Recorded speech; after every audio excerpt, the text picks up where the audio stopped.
There she is, the Emmy Award winner. She, of course, was the Dodgers sideline reporter. She was their reporter for so many years. Alanna, thanks for joining us. Thank you. Very brave. Join this Dodgers live stream, because I'm telling you, last night, the sky was falling in Dodgerland. A lot of very upset, disappointed, frustrated Dodgers fans after getting swept by that Arizona Diamondbacks team.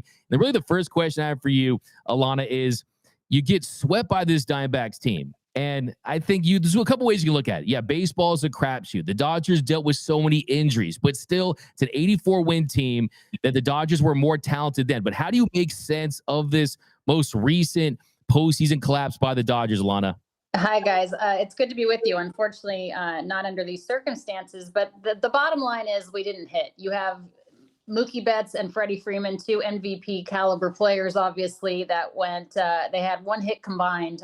But you also have to look at the fact that there was just no starting pitching. I mean, you have a starting staff that gave you 4 2/3 innings with a 25.07 earned run average in the National League Division Series. Compare that to the fact that the relieving corps for the Los Angeles Dodgers ended up having to throw 22 1/3 innings. They had a 2.53 earned run average in the 3 games. So you can't fault the bullpen on this. You can't fault the relievers. You have to look at the fact that there's just no starting pitching. So you absolutely get decimated by injury, of course, but a lot of teams, all 30 teams, are dealing with injuries at this point of the year. So you're dealing with a lot of guys that are dealing with Tommy John surgery.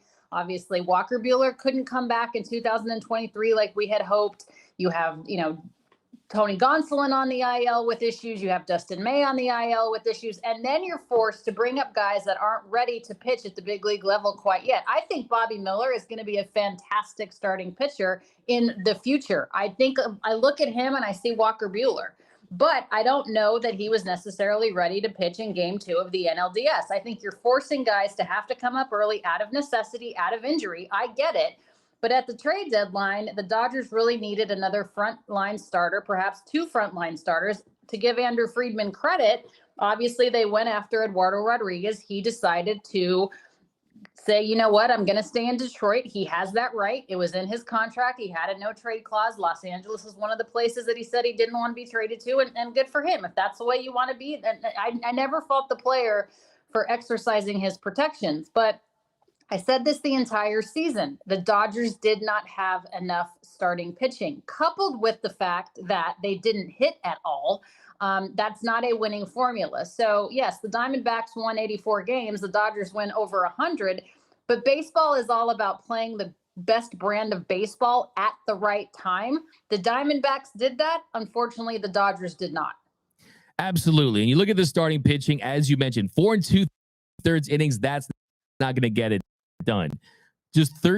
They got 13, just 14 outs. I mean, you look at Lance Lynn. I kind of want to start right there as dissecting this, because yes, there's no doubt about it. They didn't have the requisite starting pitching to make a deep post run. And I think if you lose the Diamondbacks in 4 or 5 games, you're competitive, you can chalk it up to that, right? The injuries, having a Julio Urias, you could use those as a potential explanation, but to go out the way they did, to get swept in the fashion that they did, I feel like it was unacceptable. But talking about Lance Lynn, though. So Lance Lynn goes out there last night, looked pretty good for the first 2 innings, got out of a jam, but then we started to rip those home runs. I think after the second home run, you had Caleb Ferguson already warmed up.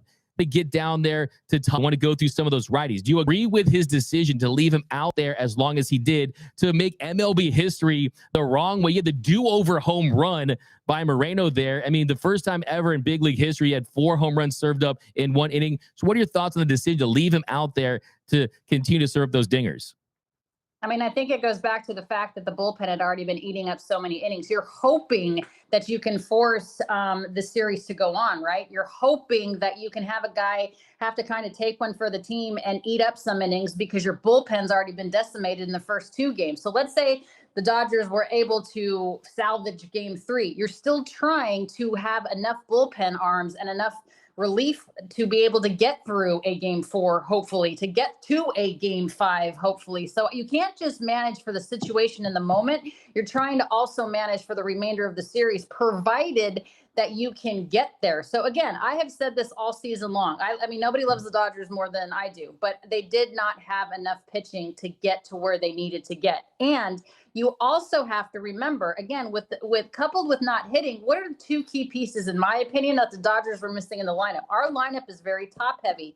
The back end of the lineup isn't that type of lineup that really strikes fear in the opposition. You're missing Justin Turner and you're missing Corey Seager. And I've said that all season long. Without JT's services, just the calming presence in that lineup, he lengthens your lineup, not to mention the professional at bat that he gives you time in and time out.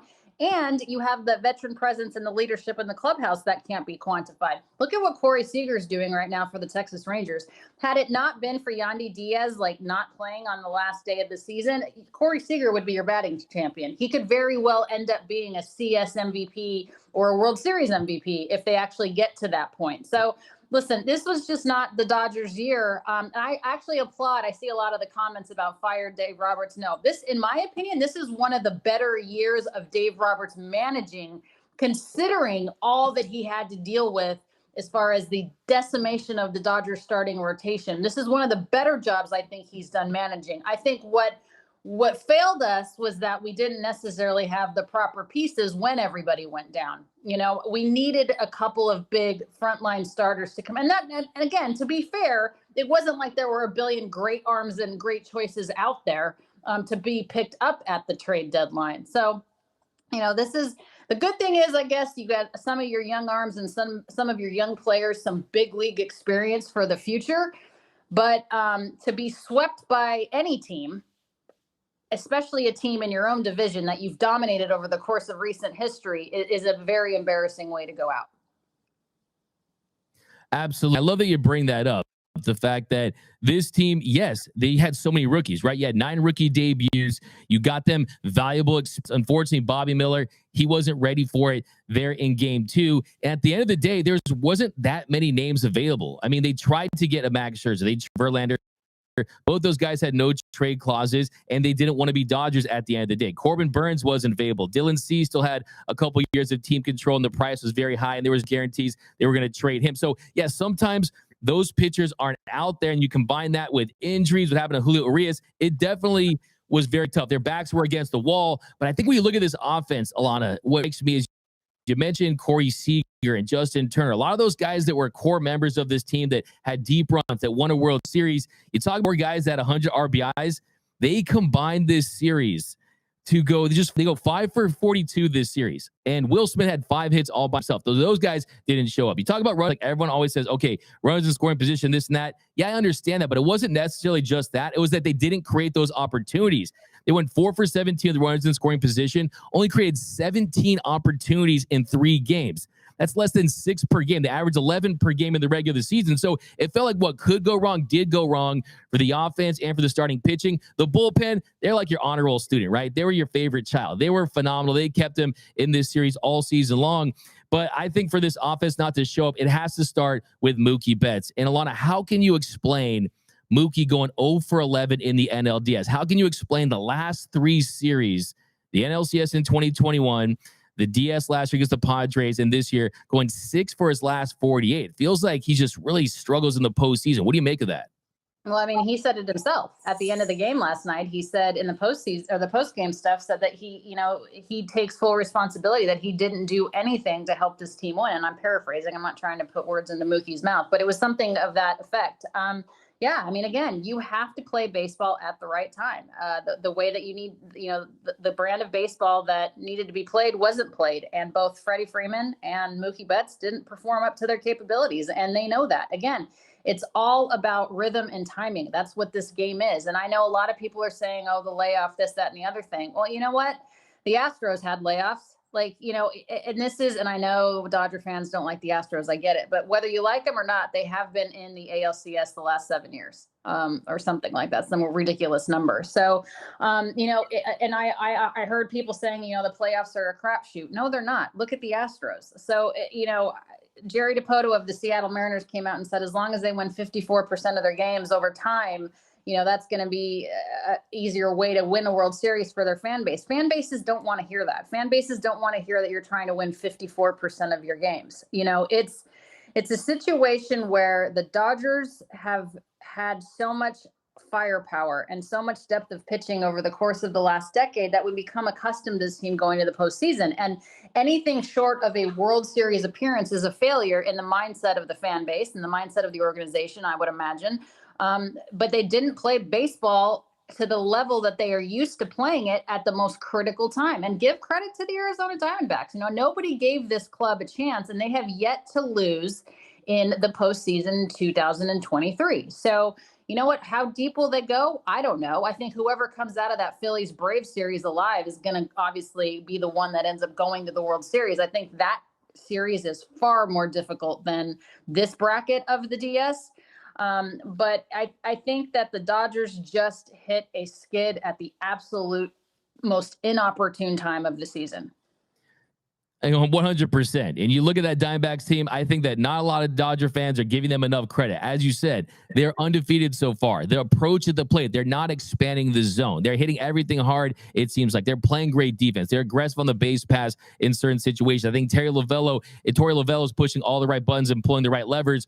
But when you look at this Dodgers offense hitting 177 in this series, you look at the fact that they saw on average 3 pitches per at bat. Last night, Freddie Freeman sees 10 pitches all night. Do you think there's an issue with their approach in the regular season where you're playing for this slug? When they out-homer their opponent, the win percentage is vastly higher than when they don't. Do you think the approach in the postseason versus the regular season needs to change for this Dodgers offense? Well, I mean, I think that's a fundamental problem in our game. I think so many different times you're managing for 162, and all of a sudden, for whatever reason, the postseason starts and people flip a switch and they start managing differently. That's what the problem is. It's easier to beat up on the 3s and the 4s over the course of a 162 game season. But then when you're facing the 1s and 2s against every single opponent, then that's where it really comes out. I mean, look at Tampa Bay, look at Toronto, look at, these teams that have had great seasons.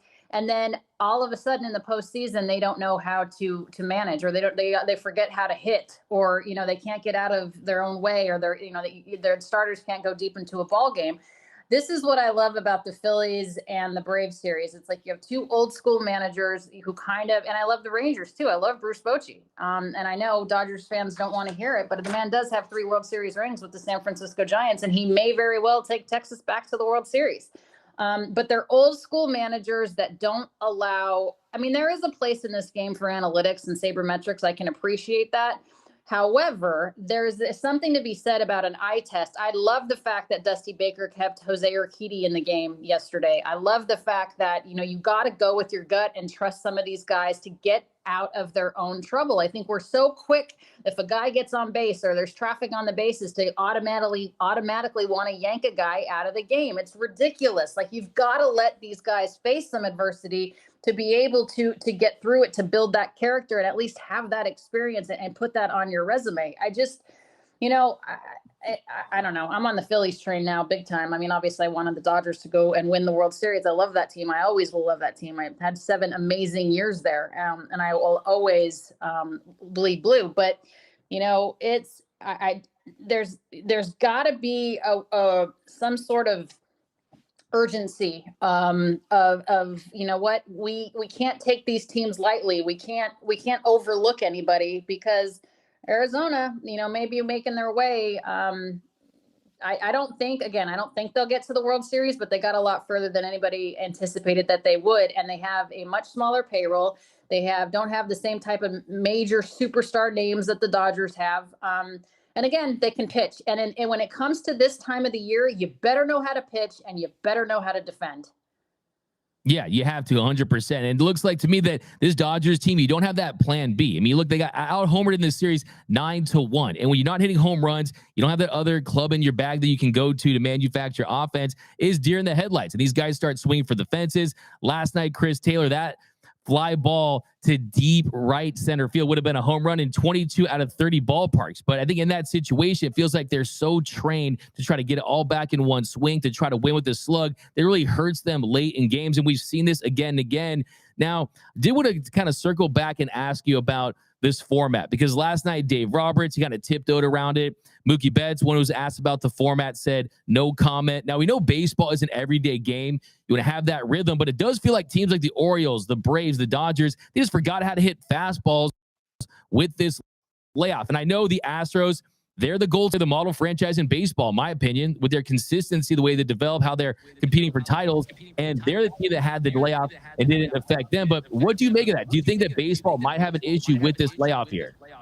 I mean, the problem is they've had different formats, and somebody always gets screwed in the process, right? Remember when it was just a one-game wild card play-in and there wasn't as much of a layoff? I mean, there has to be something to be said for winning your division and being able to get that bye in the first round so you can rest some of your ailing players. At this point of the year, everybody is banged up. So, I mean, I don't know. It's 6 on one hand, half a dozen on the other. I'm not sure what the right formula is. I will say this. I don't know if the layoff is as much of an issue. Again, baseball is massively about rhythm and timing. I just said that. But what I do think needs to happen is there does need to be, in my opinion, reseeding after every single round like they do in the NFL. And again, this is saying that we don't respect the Arizona Diamondbacks enough, but I personally think that it should have been after the wild card round, it should have been highest seed goes up against the lowest seed. So it should have been the Atlanta Braves playing the Arizona Diamondbacks. I don't think the Braves should have had to play the Phillies. I just don't think that that's fair to the Braves, considering they had the best overall regular season record. If you're going to reward teams for their best overall regular season record and reward them over the course of the regular season, then I do think you need to reseed them, especially if they're going to have a layoff. So I don't know what the answer is. I do think baseball does try to do it fairly, but someone's always going to be pissed off. Someone's always going to feel like they got the short straw or the short end of of the deal there. So I believe, like the NFL, reseed. You can't simulate real games. So I don't care how many, simulated games you want to play or workouts or whatever. It's not the same as that game environment. So I don't know what the answer is, but, the Astros aren't using the layoff as an excuse.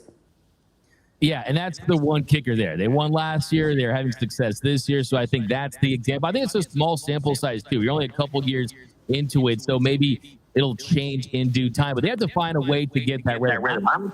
Play USC, LA, high school, or something in between those things. You have to find a way to get a rhythm somehow. One of my theories, what do I want to do? I want to have a 7-game NLDS, a 7-game season NLDS, and then you have 162 in the regular season, but you have double headers sprinkled in there during the regular season. Maybe you allow to expand the roster. I don't know. You're going to kind of keep on ideas because I'm going right now. But maybe it's 7 years in the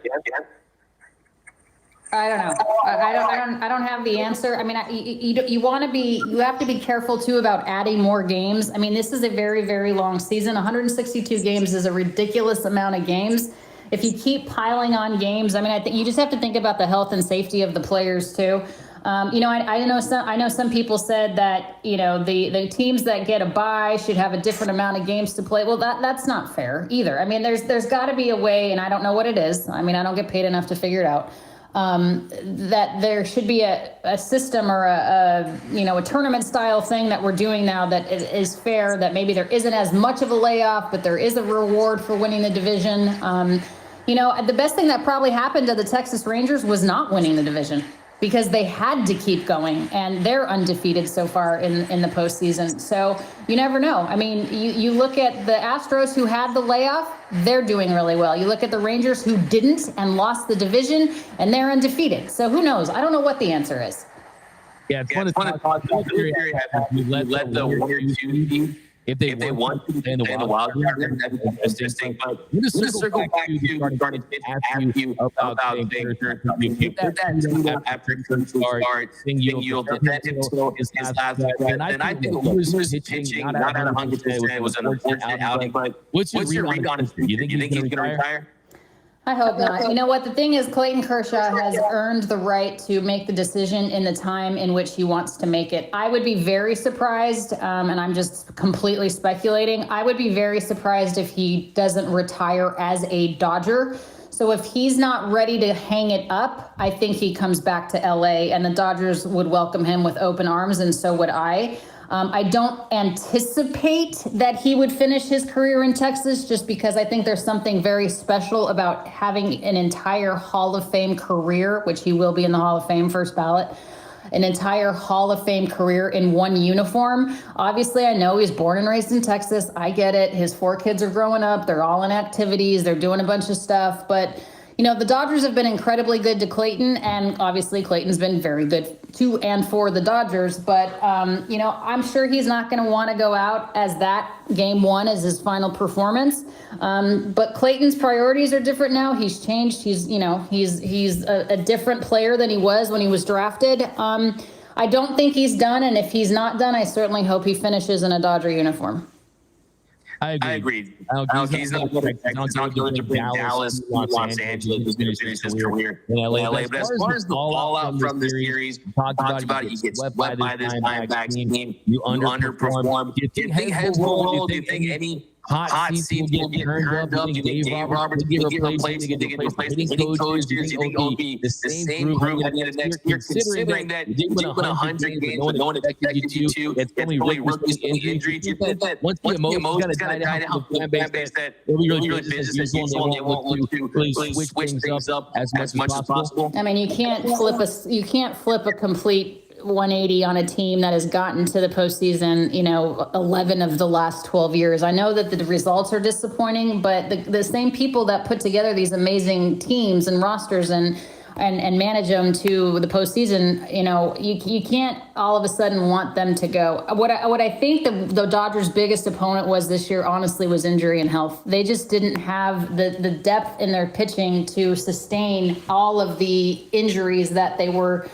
given and dealt with. And then, by the way, then you're rushing. I mean, if you would have had Emmett Sheehan coming out of the bullpen in game 1 after Kershaw couldn't even get out of the first inning on your bingo card, I mean, you deserve to win Powerball, because nobody would have anticipated that Bobby Miller, Emmett Sheehan, some of these other guys would have even been on a DS roster at the beginning of the season. They were forced to come up out of necessity. And remember, we didn't have Gavin Lux the entire year either. So you've got a lot of things, a lot of guys in different positions, different scenarios that they may not necessarily be ready for. I think if you're looking at a building block, it's really good that these guys got some big league experience under their belt already. But for the postseason, that's not going to work. And you need your MVPs and you need your superstars to hit.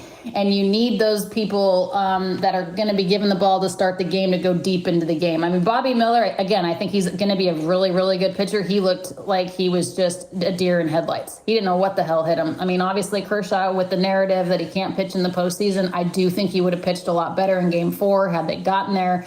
I will defend Clayton Kershaw until my last breath. But Lance Lynn has a lot of postseason innings, but it was at the beginning of his career, 2011 to 2014 with the Cardinals. It doesn't have a lot of postseason experience recently, and just didn't perform. Bottom line is they just didn't get the job done. But to answer your question, no, I don't see a massive amount of turnover going into the season, because the same hitting coach that had the Dodgers all 4 different guys with 100 RBIs, that's the same hitting coach that was in the postseason. So if he's not good enough for the postseason, then why was he good enough for the regular season? You're right. I can't do that. You look at this. The first Dodgers are 900 runs since relocating. Also, they're going to move the goalposts through the season because they overview the way they did. Injury, inexperience, hot Diamondbacks, the recipe for disaster. At the end of the day, your franchise is going to measure success by World Championship. And you could do it as a because they got, but reality is you have to move on now.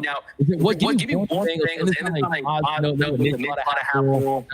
time we won a lot of time and all was fun. So pick the beer couple over here. One thing that the most optimistic about for the team moving forward. Well, I think you're getting a lot of really good arms back.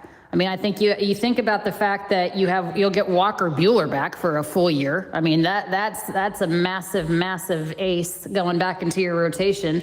I do think Clayton Kershaw comes back, and then from there, honestly, I think they need to figure it out. I think obviously Bobby Miller is going to be in the starting rotation the entire season. That's only going to bode well as far as maturity and you know, just experience. I think that they have, I mean, I think there will be, the only place I see turnover, I don't see it with the front office, I see it with the roster. And that's just because of age, that's just because of contract situations, that's just because of free agency.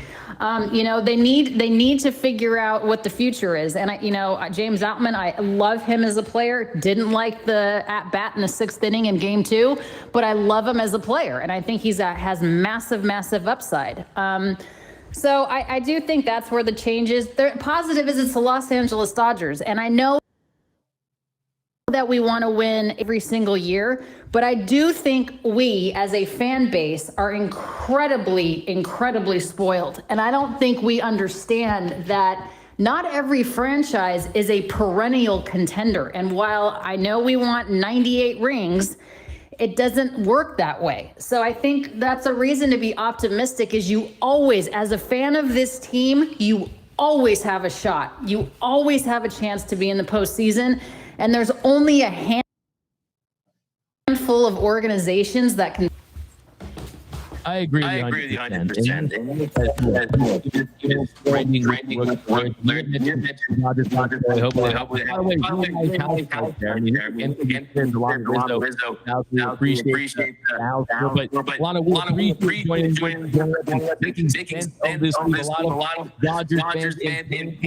trying past. You know how it is. You know that no fan base loves their team as much as Dodgers fans, and that's why it hurts so much. But we thank you so much. You're the best. Definitely follow Alanna Rizzo on the X, at Alanna Rizzo. Watch her show Monday through Friday. Hi, MLB Network with Chris Russo. Thank you so much, Alanna. We'll check in next time in the season. No, it's my pleasure, guys. Go Dodgers, and it's always a pleasure to be with you. Thanks a lot. Okay, guys. All right, guys. So that was Alanna Rizzo, and just by reading these comments, it seems like that audio went swimmingly there. That audio went about as well as the Dodgers NLDS. What could go wrong did go wrong, but hopefully I'm back and I sound normal, but let me know here.